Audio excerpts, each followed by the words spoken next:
Magkano chinelas nila? One piece naman.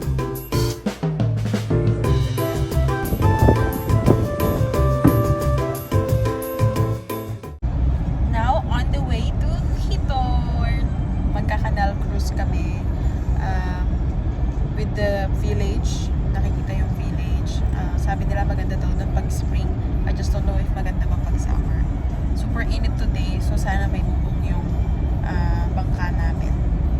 And ito pala, pinili ako ng kasama ko. I thought this is beaver, pero capybara pala siya. Nagkawi kasi sila, sa buntot lang nagkaiba yata. Wow! Ganda ng road. That was a good road. I mean, good view. It was similar to the one In the Philippines, right? Yeah, it reminds me of that.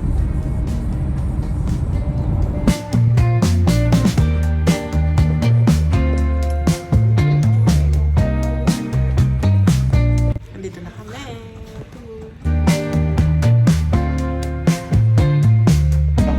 Ipalibre pa silang juice.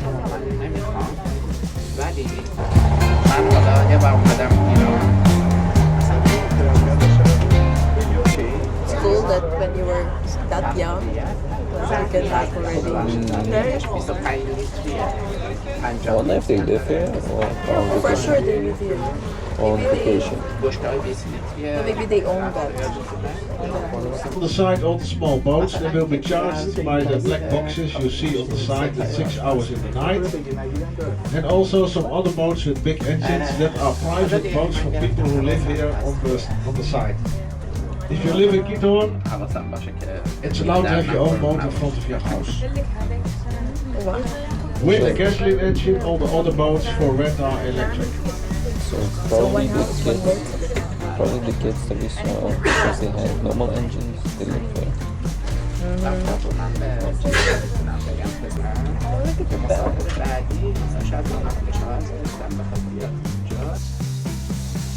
On the right side is the old city town hall of Kiton, more than 100 years old. From here, no cars anymore. It's totally car free.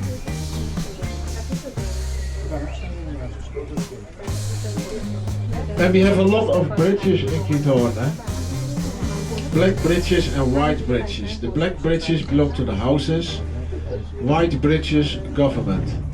Also the canals they made is all handmade.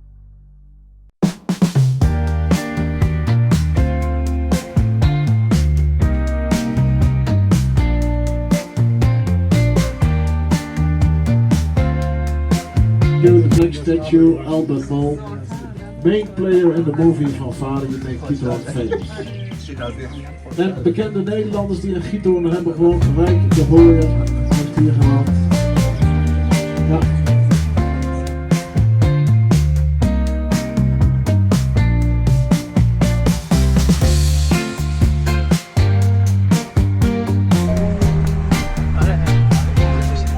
Dit is ook een traditionele boot van Giethoorn, hè? Die gebruiken met de zeilen, puntenboot. Traditional boat of Giethoorn also.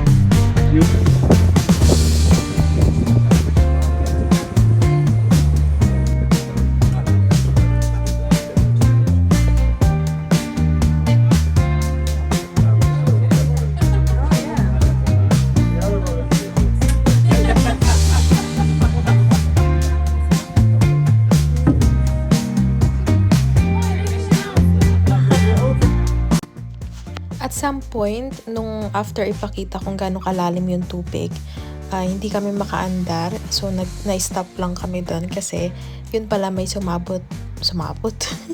may sumabit na jacket. And sabi ng tour guide, madami raw talagang iba't ibang bagay doon sa may water kasi nga super baba lang yun, mababaw lang siya. So, iba't ibang bagay nandun. Sometimes telephone daw para dun sa mga turista na nilalabas yung kamay pag nagbe-video. So dito tayo nag-rent. Marami namang mga restaurant.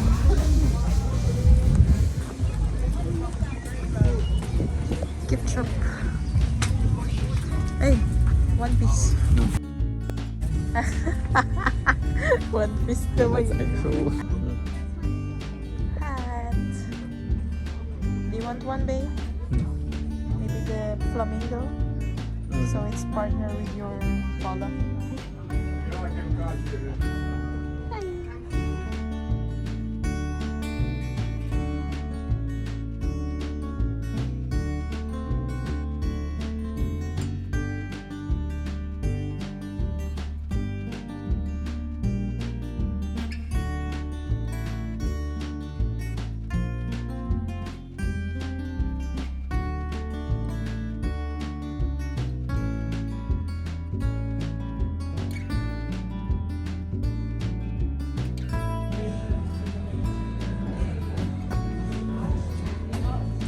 Magkano chinelas nila?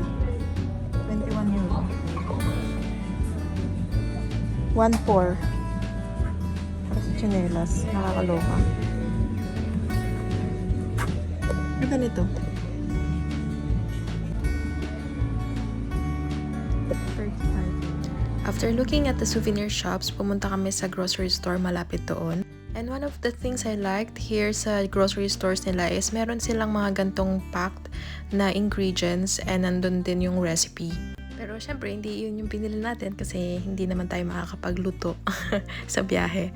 So, this is our lunch, bread and Starbucks iced coffee kasi super init that day, as in.